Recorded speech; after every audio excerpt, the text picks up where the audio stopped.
এই পৰ্যটন বিভাগে পতা ৰঙালী উৎসৱতে দেখিছোঁ হাজাৰ হাজাৰ ৰাইজে উপচি পৰিছে।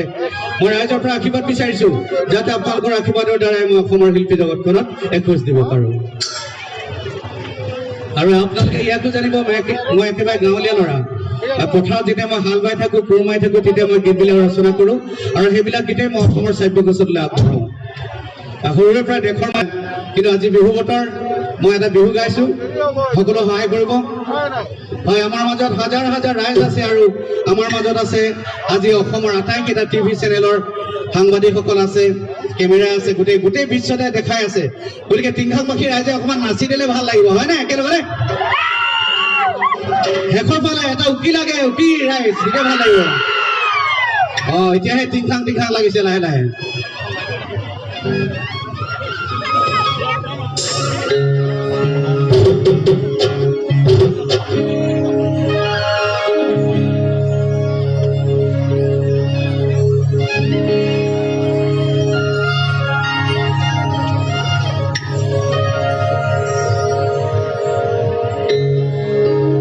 ভাবিবা তুমি আহিলে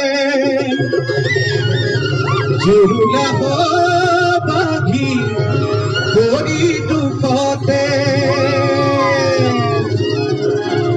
একেলগে নাভাবিবা তুমি আহিলে জুৰুলা বাঘি কৰি দুখতে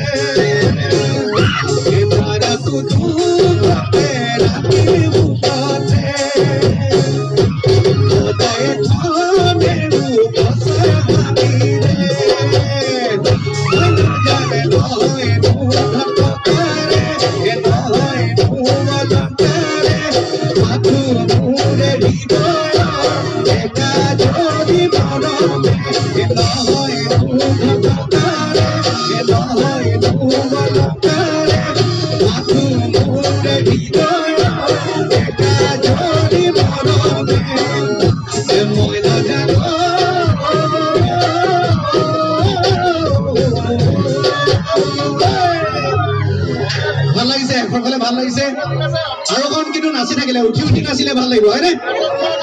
আমাৰ টিংখাঙৰ ৰাইজ এনেকে নহয়, গোটেই বিশ্বতে দেখাই আছে আমাৰ কেমেৰামেনসকলে। গতিকে অকণ উঠি নাচিলে ভাল লাগিব, একেলগে আকৌ এটা উঠি লাগে। নাভাবিবা তুমি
Thank